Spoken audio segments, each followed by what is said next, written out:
যদি মুসলমানদেরকে বিজয় না দাও, তাহলে মুসলমানরা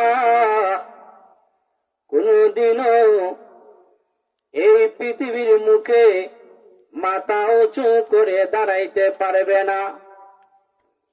এইরকম ভাবে আল্লাহর কাছে দোয়া করতেছে, আর চক্ষু দিয়ে ঝর্ণার মতন পানি পড়তেছে, আল্লাহর কাছে এরকম ভাবে দোয়া করতেছে।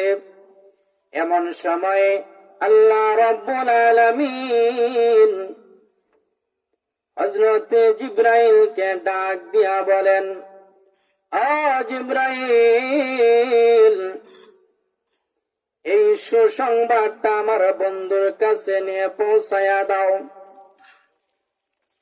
আমার বন্ধুকে তুমি একটা সুসংবাদ দিয়ে আসো, ইয়া বলবা আমার বন্ধু যাতে না কাঁদে, আমি আমার বন্ধুকে সাহায্য করব। চিল্লায়া বলেন সুবহানাল্লাহ।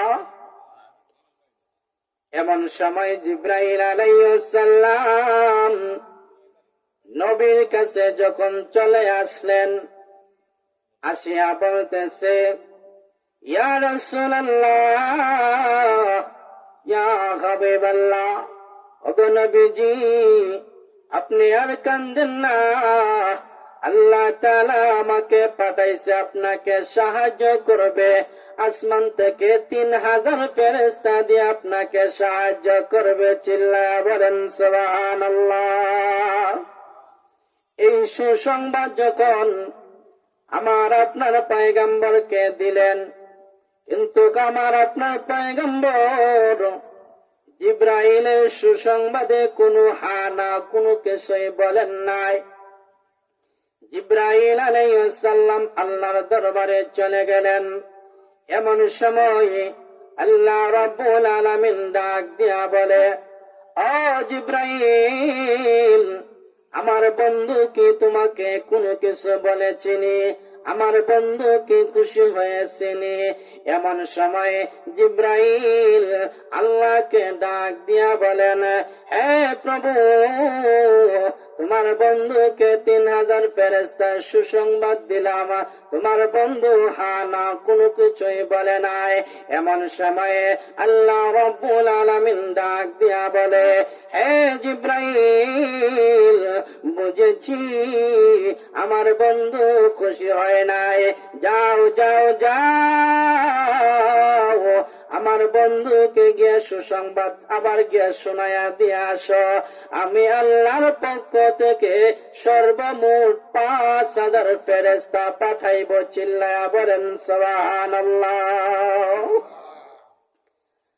আল্লাহ বলেছেন যে 5000 ফেরেশতা দিয়ে আমি আমার বন্ধুকে সাহায্য করব যুদ্ধের ময়দানে। কিন্তু যুদ্ধের ময়দানে যে ফেরেশতা আসছিল তারও প্রমাণ আছে। আরে বাবা, 5000 ফেরেশতা লাগে না তো, একজন ফেরেশতা ফাটাইলে শেষ করে লইতে। জিবরাইলের কথাটা কই, জিবরাইলকে আল্লাহ তাআলা এত বড় বানাইছে, এই পৃথিবীর মধ্যে যত পানি আছে সমস্ত পানি যদি তার মাথার মধ্যে ঢেলে দেওয়া হয়, ওই পানি শুকাইয়া পাওয়ের কাছায় আসবার আগে আগে সমস্ত পানি শুকাইয়া যাইবে। চিল্লায়া বলেন সুবহানাল্লাহ। এখন চিন্তা করছেন নি জিবরাইলের মাথার মধ্যে কয় কেয়ার জমিন আছে? হ্যাঁ, পৃথিবীর মধ্যে কি পানি কম নি বাবা? মাটির চাইতে পানির ভাগ বেশি। কিন্তু আল্লাহ তাআলা এত বড় বানাইছে জিবরাইল, কিন্তু ওই যে যুদ্ধের ময়দানে যে ফেরেশতা আসছিল এর প্রমাণও আছে। একজন সাহাবী নবীকে লক্ষ্য করে বলতেছেন, ইয়া রাসূলুল্লাহ, ইয়া হাবিবাল্লাহ, যখন যুদ্ধ আরম্ভ হয়ে গেছে আমি একজন কাফেরকে দৌড়াইতেছি, তার পিছনে পিছনে দৌড়াইতেছি তলোয়ার দিয়ে তাকে হত্যা করার জন্য।